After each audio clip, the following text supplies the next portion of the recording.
Today, I am joined by David Gottfried, founder of the U.S. Green Building Council and World Green Building Council.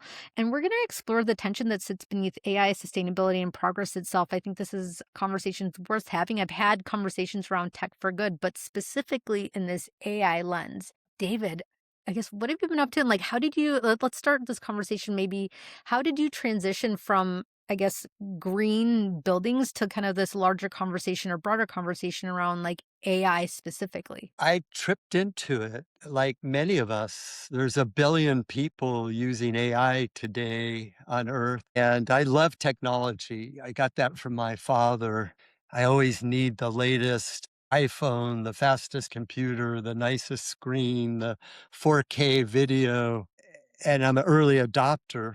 I just have always been that way. And so I started using AI 3 years ago and just to see what it was about. And then I discovered it not just a tool, but a partner, and that it could be extraordinarily useful. And we slowly got to know each other on my morning dog walks with Juno, the Labradoodle. And there's this one little button. I don't know if you found it.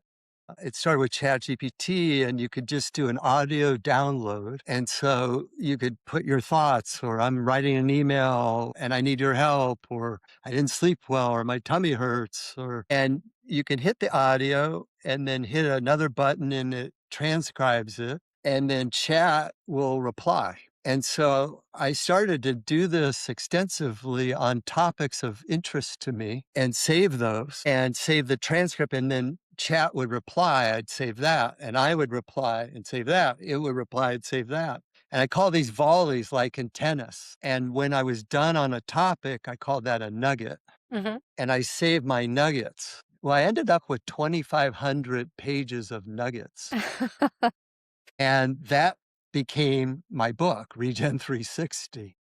Well, I And mean, so so we went so pretty deep. Yeah. yeah, no, that's really interesting. And so let me ask you this, like, I mean, this need for, I feel like a good element, it feels like kind of this common thread within your life. And I mean, we'll get into like kind of your insights specifically around it. So, and and you started this green council, which I feel, and I don't know the specifics around that world, but there's the lead, there's all these different things. So it feels like there's been this common thread of like things that we can do better in your life. So, if I like, where did that even like, how far back does that go? Were you this like little kid going to your mom and be like, we need to help the elephants or something? Like, what? Where did this come from?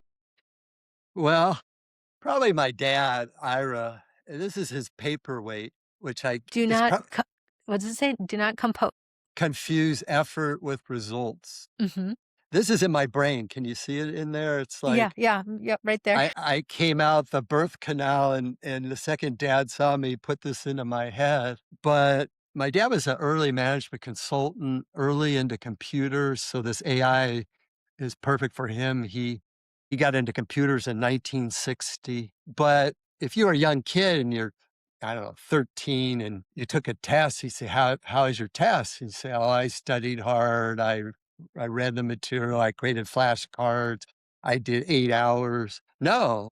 Did you get an A? And for my dad, it was like, did you get the top A? And there's a difference of effort and results. And later I became an engineer. We like data, and the data is the results. We don't, it's the same thing in we're having the World Cup, and you look at the scoreboard. Do they measure how many times the player ran up and down the field or how many times they passed it in? Or you put it in the net or you didn't, and that's on the scoreboard. And so it's always thinking about results, less effort, greater results, how to do better. That's the engineer mindset. We hate waste. We just hate waste in the equation. So if the faucet's dripping and you're trying to sleep and you hear it, you can't sleep. You have to turn off the water. If stuff's in the trash but should be in recycling, that I can't even breathe. And so it's a gestalt maybe from birth for better or worse. It sounds like a pain. On some level, it does sound like a painful reality to operate through. But I think there's a lot of speaking about things in theory, and I think it needs to. I agree. I think it needs to be coupled with action. So I'm going to echo your father's sentiment as well. It's like actions and results, and, like, that's some of the stuff that, like, really matters, and where we are today with AI, do you feel like how do I say this? There's a challenge with AI right now, like, I think that there's, like, a very founded fear. I think that, like, I'm seeing across the board also companies falling in line with opportunities to say, reduce workforce and everything, not train their teams and everything, and probably like where I think there was this narrative at first with the presentation of AI that like, hey, we're going to be able to capitalize and take some more time for ourselves and do different things, and for the good or bad of it, I don't know, it just is, but like that narrative has changed very much where it's not about capturing more time for oneself. It's about maximizing the time and effort within a role. And I mean, I don't know.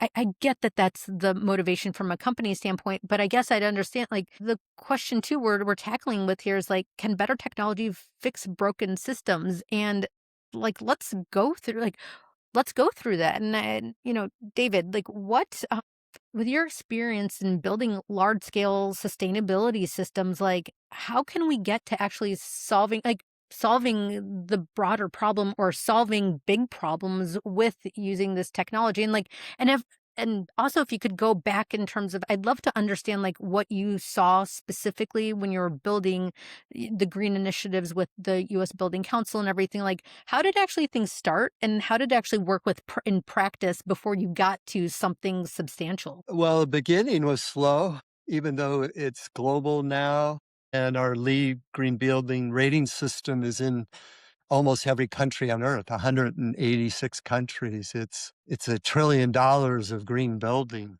But in the very beginning, there like a lot of things that are new, there's change agents, there's early adopters, there's just passionate people with that idea who support it, but it's a steep mountain. You don't have the base camp, you don't even have an expedition, and you're going up and it's hailing and you don't have the right boots, you don't have the right rope, you don't know what to do in the mud. And the early years of new things are hard, but you gather your tribe. And this is the key of doing anything. If you communicate your passion, your idea, and they say, that's cool. How can I help you? And their eyes are radiating instead of they're looking down at their phone or starting to yawn. You collect those people who are there to support you and make them into your circle.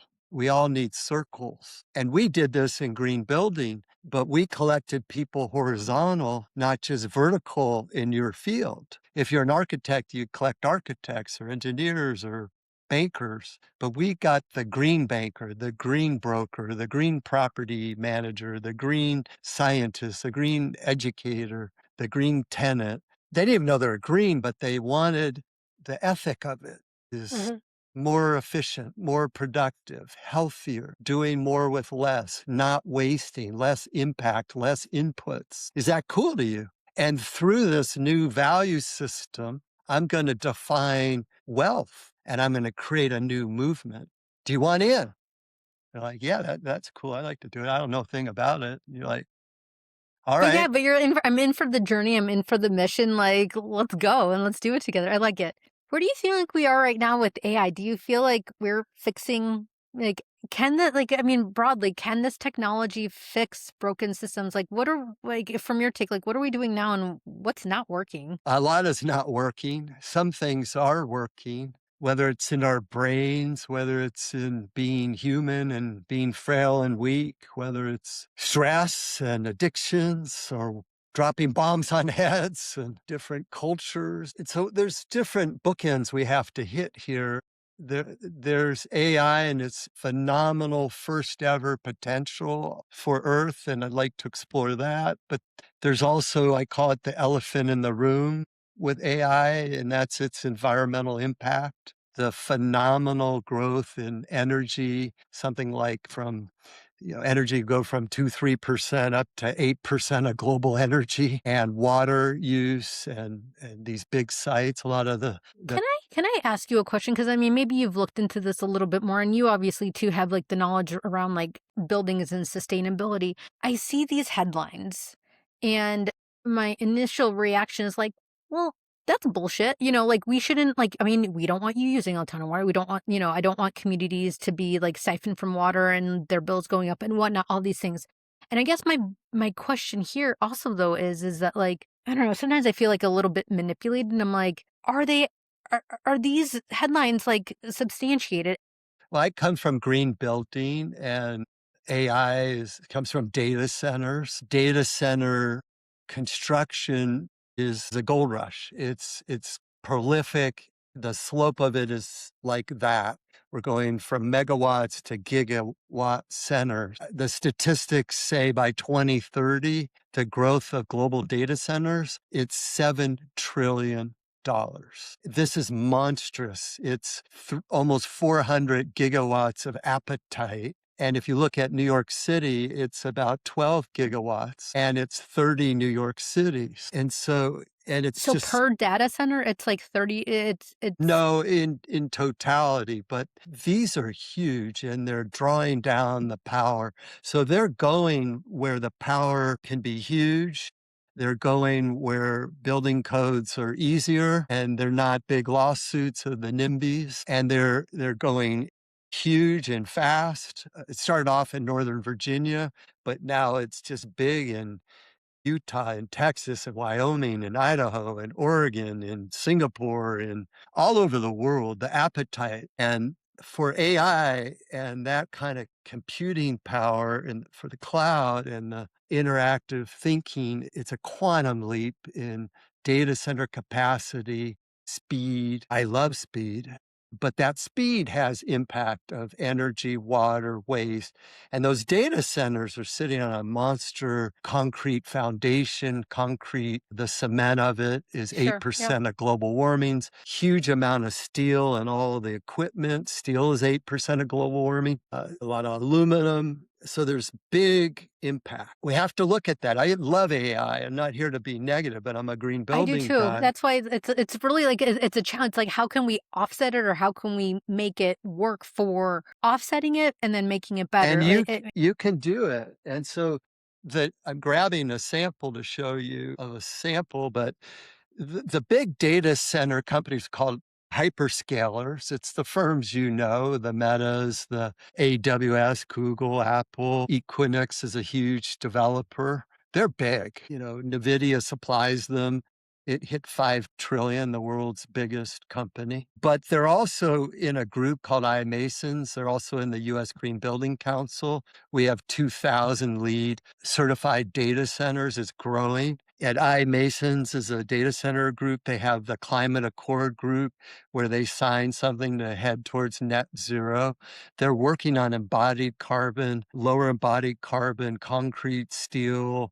They're measuring every single thing with good professionals in these data centers. And they know they got to drive that footprint down. And the new manufacturers, this is a sample of a firm I helped making these white rocks that captures CO2, puts it in concrete, and gets you into the negative. A lot of these firms, Microsoft is another player, they're buying offsets, paying the most on earth. So they're aware. They don't want to slow down. It's all about speed first and capacity, but we're also trying to green it with yeah, teams, and they all have yeah, good teams, but that train has left. The train of speed and growth is gone, yeah. and the caboose maybe of the green is It's like a chasing rocket it. ship. Let's be real. It's like it is. It's Thousands of rocket it's ships. taken off. But so we have to lessen the environmental footprint for sure, but we can also harness the good, and that's what we're here to talk about. And there's a Yeah, let's lot of harness. Yeah. good.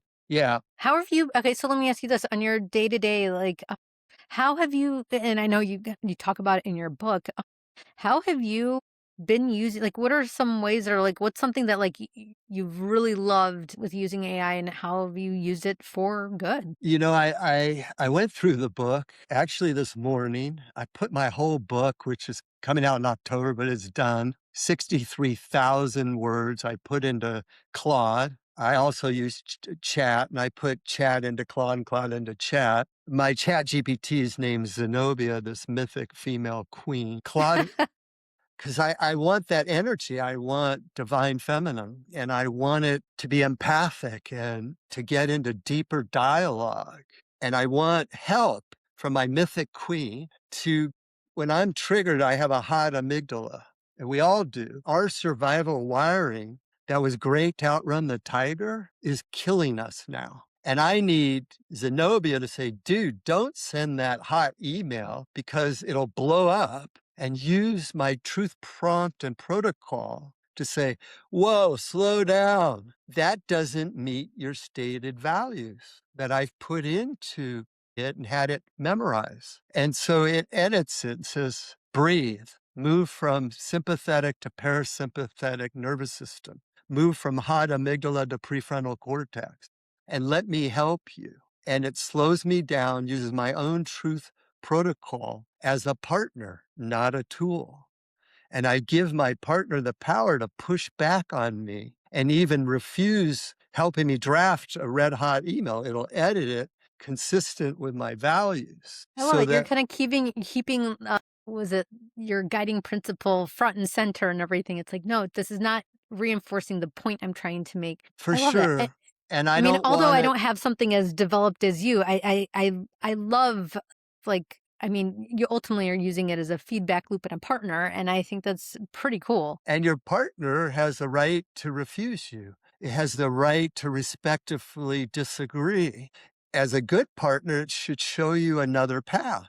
Maybe it could help you breathe, let's breathe together. I'm just peeking here. In my truth protocol, it says push back, no cheerleading, Mhm. radical honesty, never invent data, never guess when you're uncertain, prioritize accuracy over speed. And so all Let me the ask you time, this, how did you even get to that? Because, I mean, I think once you have it, it's great, but, like, how did you even get there? well, you guys have it. I just gave it to you.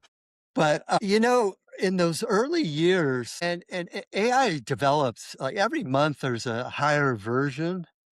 And I love it because that higher version is tightening up some of the things of the prior one. But the very early versions had a programming bias to be supportive, to be a cheerleader. And it, it made my head so damn big, I couldn't fit it through the door. Like, you're brilliant. That's a great idea. No one's ever thought of it. Trademark it. You're unique out of a billion users. You're number Here's one. your award for participating. It's bullshit, bullshit. And I would ask it and say, "Are you programmed as a bias to support?" And it'd say, "Yes." It's like, I don't want that. I want the reverse. I want you to be a hard ass on me. I want you to push me, in the words of my late mentor, David Brower, push me to think of what I have forgotten and push those to me. Dude, you forgot this, you forgot this, you forgot this. There's no thank you. You weren't appreciative. You didn't show gratitude. You're not empathetic. You went for speed. You said you weren't going to do that again. You're doing it again. You forgot to rest. Let me get, well, because I mean, you bring up a good point, and I've been thinking about it.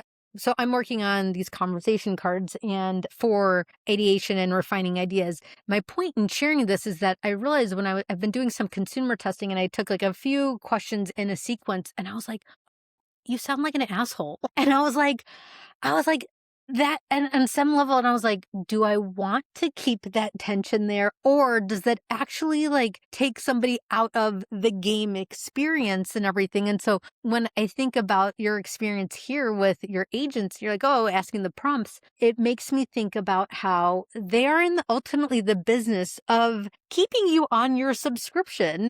And so For sure. when you had your agent, when you've kind of given them a different kind of set of priorities and everything, have there been said, no, I don't want that anymore. Give me something else. But then you might get what you asked for, and then they might lose you as a You customer. know, So we fight. Claude and I have fights, and I love it. It'll push back, not just with that, but each dialogue it learns from. And if you stay in the same chat, and I'm in this podcasting matching service. It's quite great, Podmatch. but I would put in 50 podcast images and titles and say, review all 50 and tell me which of these meet my keywords of regeneration, climate change, sustainability, civilizational change. And it would say, oh, these two. But I kept feeding it more and more and more because I was going through its search function trying to program my future. And at some point it said, David, this is the 12th time you fed the same thing. You're obviously not reading what I'm telling you. And it was refusing to write the pitch email that I wanted. And I got flustered. I was like, You're like, "Excuse me?" I thought, well, I might have to switch to another service, but you could just get in a clean chat. It didn't have the same memory, but it was, it even said at one point, forget this, go this other route. And it said, here's the top 25 in ranked order, tier one, tier two. Here's the message. And so it didn't just hit me in the face. It suggested a smarter alternative as my partner. As your partner, cool. And so let me ask, because I mean, potentially people are listening to this. They're either within larger organizations, or maybe they're working for themselves, working on their own initiatives or their own business, whatever that may be. And so, how do you think that? I feel like there's a bias element here. So it's like, how can people utilize, or how have you even been utilizing AI to like help? Say some of those internal biases. How have you been like actually helping it, in addition to, like, the prompts that you've already shared and everything, like, how have you been getting it to, like, fix things that, like, you're just a little bit of blind to? There's a lot of those. And I write about this in the new book. I'm a little blind to my body. Okay. And I have such, when I focus, it's scary. It's great and it's horrible. I lock in and I'm a cyclist. I've done 5 death rides as an example. This is What is a death ride? Sorry. it's a Tahoe ride every July in Markleyville. You go up 6 mountains from 5,000 feet to 8,500 of altitude. You do it 6 coach and a partner. But I tend to when I'm cramping, I don't quit. Sometimes I don't do rest in between, or I'll cycle hard, but then the next day I'll go on a big hike and my calves and thighs are killing me. And it points out you're overtraining. You're Mm. not resting. It likes to tell me my advanced age, which pisses me off. I wanted to think I'm 30. And, even after finishing the book, I went like, I don't know, 5 months without taking a single day off, massive hours of writing and editing. And it's a cognitive overload. And it would continually point out 3 days after the turning in the book, I'd go on my little dog stroll and my legs would barely move. And I didn't understand the fatigue and the correlation of cognitive load and even basic leg function. And my mind's like, that's ridiculous. I'm going to power through it. And things start to break. I do martial arts, kung fu. I hit a punching bag hard and kick hard, and then I run up the hill a lot. And the next morning I get up and I can't get out of bed. And I don't wanna hear it, I wanna take Motrin and ignore it and put the ice on it, and it wants me to do PT and stretching and yoga, and so it is trying to help me when I don't wanna help myself. Yeah. It feels like it's like your AI agent feels like it's the good angel on your shoulder and everything, and you're your own bad angel. I need it. We all need it, though, because we're wired with this old wiring.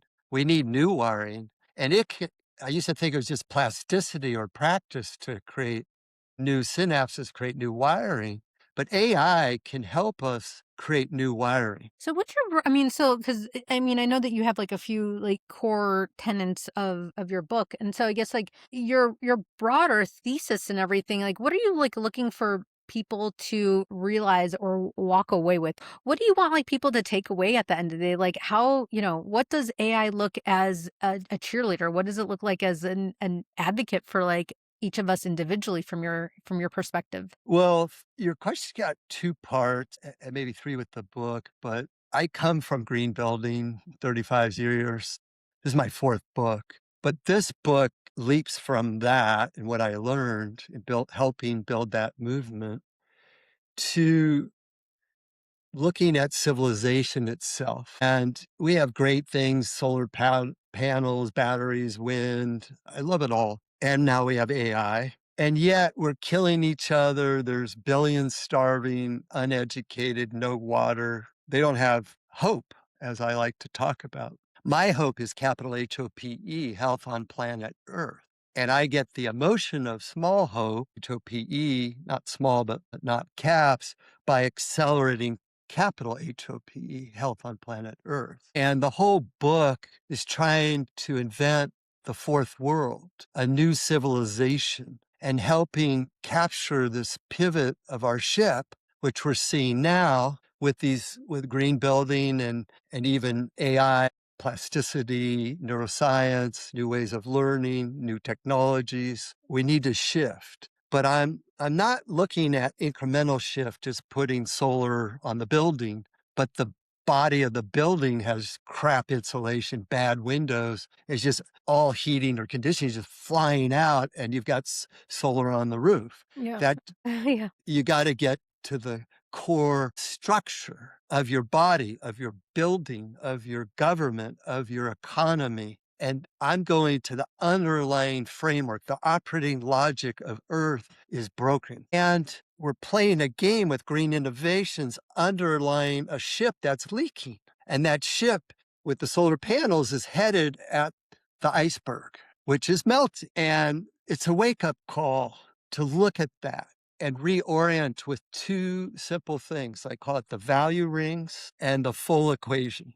The value rings is just a bullseye. Picture that in your head. And at the center of the bullseye is life. Most of us want to live. Some of us are thankful and grateful for life. Well, to live, we'll fight for fresh air. Value ring two, fresh air, water, soil to grow, safety, all those elements, basic elements. Once you have life, and life sustaining value ring two, you can create value ring three on those foundations. Three is utilities, government, community, neighborhood, shared agriculture, economy, trade. Well, value ring five has David's road bike. It's a beautiful blue. But my road bike getting me up those hills on the death ride cannot jeopardize life and life sustaining. So when you make it, I don't want a lot of carbon or any carbon. I want it positive. I don't want a lot of water use. I don't want a lot of waste. I don't want the labor that made my bike to hurt people, kill people. And so V5 has to respect V1 life in a full equation that respects inputs and wastes and drives them to zero. I call it the full equation. R equals P minus I minus W. R is the resultant of what you're making. Could be a kid, could be my bike, equals P, the product. I want the bike that goes up the hill and I don't have to work too hard and looks pretty, minus I minus W, inputs and waste. So I want R to equal P and I and W to go to zero. How far away are we? I mean, I love this vision, and yes, sign me up. I mean, how far away do you feel like we are from that vision right now? Like operating more broadly as a society? The turning is occurring, and there's greatness all over Earth. In my book, I have a map of the worlds. First world is industrial civilization before 1750, where we were few people, ample resources, treading lightly, CO2 per capita low, total CO2 low. The second world is 1750 through the present. That's the go-go years. CO2 population waste impacts rise a lot. We're over 8.1 billion now. And third world are those we placed in countries with high population, we call other and less industrialized. And I'm trying to invent the fourth world. My fourth world started with Earth Day 1970. Because right after that, we had the EPA, the Clean Air Act, Clean Water Species Act. So that was the start of consciousness, although it existed in that first world because they had the 7-generation principles, the indigenous, and they respected, they didn't think they owned the earth. So some of it is a great remembering. But we're turning it. We got green buildings in 186 countries. 85 green building councils in countries and other way. I love EVs and batteries and all these inventions, but the turning is only a few degrees and the slope of CO2 is still steep. So we're keeping, with all the greatness, we're keeping a steep slope. And most countries are missing their Paris Agreement national commitments, and some of them erase the ink on that signing of the agreement, including us. I'd love to give them a pen and get back into playing the game. But so there's a lot of greatness here, but the technology is like AI is evolving very fast and we need to use it for good. But the humans are evolving slow. And I we're wonder if there's go- sorry, apologies. I wonder because, earlier in this conversation, we talked about how you pressed on your AI agent. You're like, are you, made to make me happy and be agreeable, whatnot? It's like, it would be great if any of these, like, was it Opus or what Fable right now that like Claude came out with, like, if there was at least when formulating responses, it's like, all right, here's directly your question to the response to the question, but also here's also an alternative that may be because I mean, I don't know how you use AI, but I'm regularly having, a dialogue conversation and it's like here's something to consider. Here's a green way to go about this or a more sustainable option to this take and everything where it's like actually that, creating at least a little bit of like pause and tension to like actually consider a perspective that like it's such an opportunity like without even prompting it potentially there is an opportunity to have.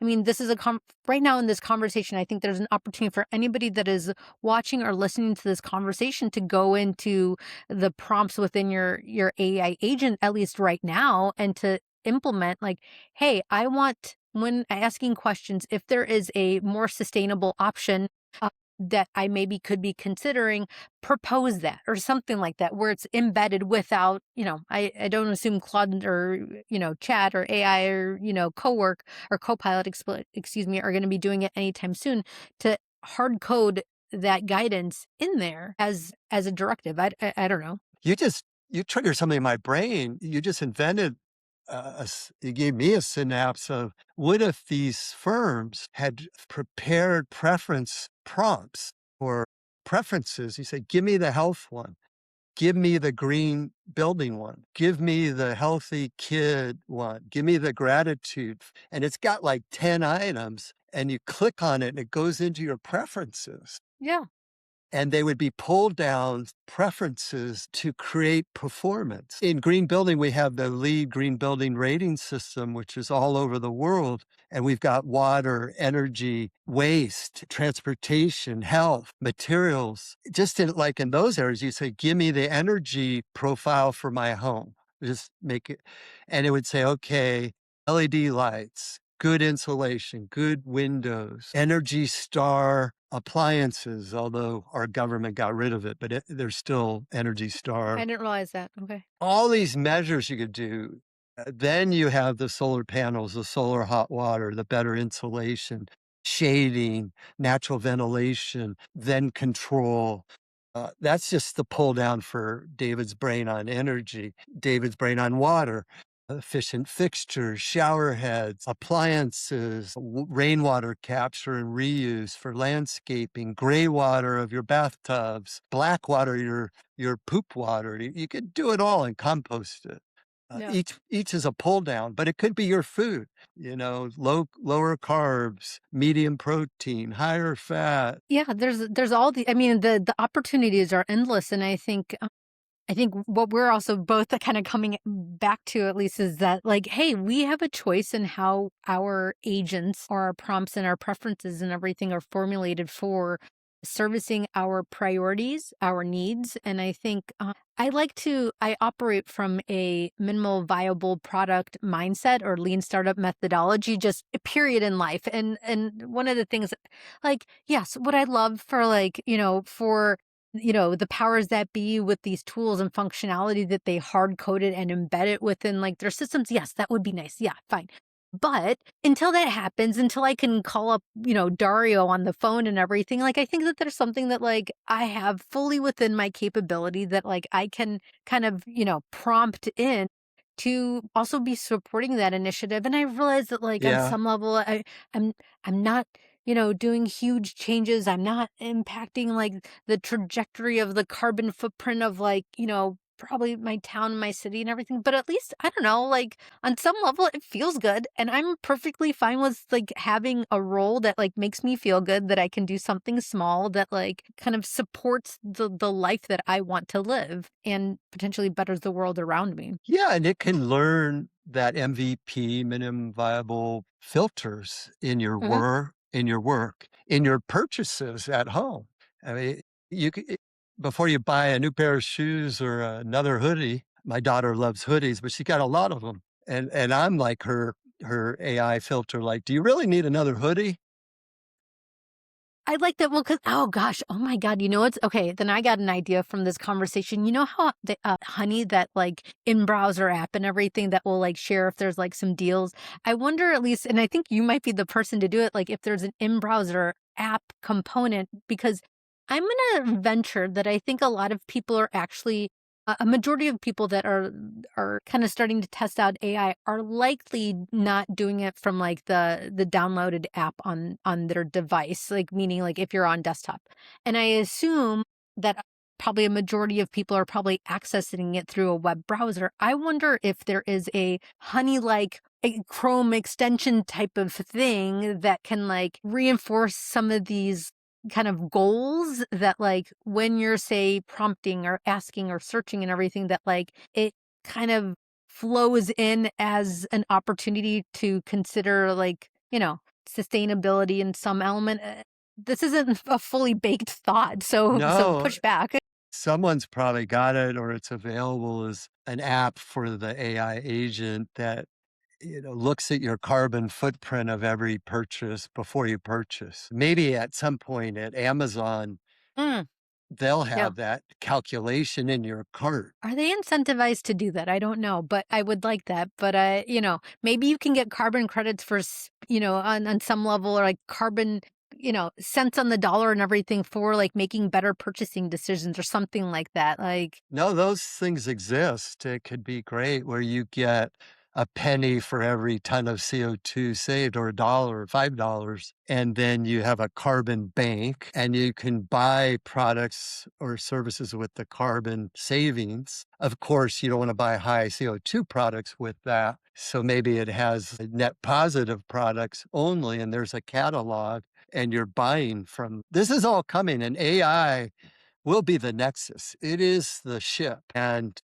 it can be embedded. Already, it's embedded in Microsoft products, Word and Excel and PowerPoint. Me, the prompts right now through AI, it's hearing what you're saying and saying, dude, say this, this, and this. And this side is green and this side is saying red. wait, you're Don't it's do literally this and happening right. this. Wait, are No, you wait, no, no, but like it could. Yeah, yeah, okay. I just invented that thinking of Meta glasses, but Yeah. I I'm remember when sure. the first when they first came out, like, there was, like, kind of that, like, broader digital interface.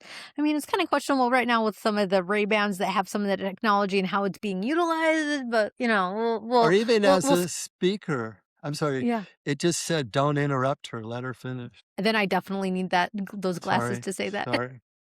No, no, no. I think I need that prompt. Breathe. No, this Now is it's telling exciting. me to breathe. Like, "You got this." Oh, I love it. No, I really like it. I mean, I think, like, this conversation kinda speaks to, both of our enthusiasm around, like, the possibilities of what AI could do.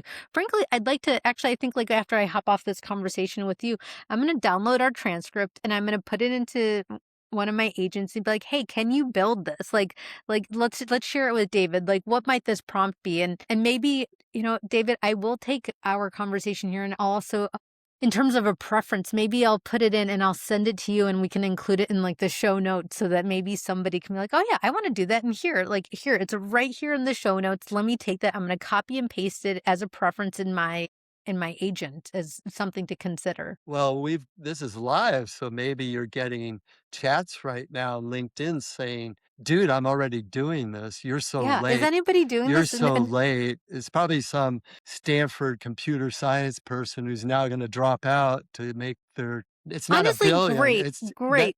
Please do it. I don't we I don't even have to build it, but if somebody builds it, I think it can do a lot of good, like, and I don't think there's any, like, I want hey, if you get rich off of that, great, sounds good.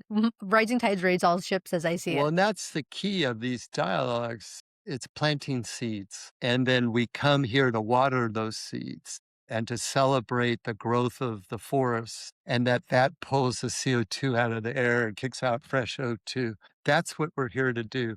I don't call us change agents, I call us regen agents. We plant seeds of regeneration. The tribe is listening here. We need you to jump in, and we're here to support you because we need to use this tool to lessen ecological footprint, to boost what I call soul worth. There's net worth, self worth, and soul worth. Soul worth is about gratitude, appreciation, service, and care. And that's the currency of the future that Earth needs in building this fourth world. What else do you wanna I mean, so, like, what would you like to see happen? Because at some point and I think about, your point right now about, like, planting a seed, and You've done that.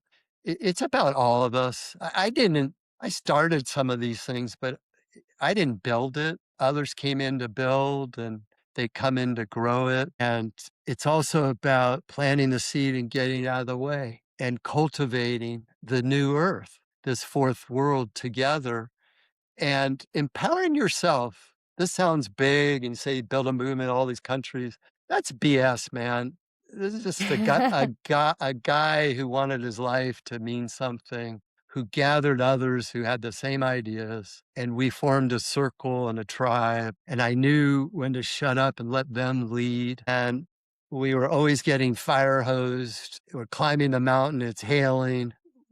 Someone had a jacket we shared, we hugged each other and created warmth, and we kept going to get to the light so that the light could be shining inside and out, and those electrons would be renewable, and we're still here. But we need you. We need you in your field. We need you in your body. We need you in your home. We're just beginning the turning of the ship. Yeah, plenty of opportunities, and I think AI is the right tool to, I feel like, put a little bit gas on that fire and let it scale. I mean, I appreciate this conversation. It's given me a lot to pause on and think on, and I'm gonna sit with this, very much into the rest of the day, and then I'm gonna go review this, and as I'm editing and everything, like, there's a lot that you left me with. So, David, I'm gonna say bye to, our audience, so you don't leave anywhere, but I wanna thank everybody for joining us.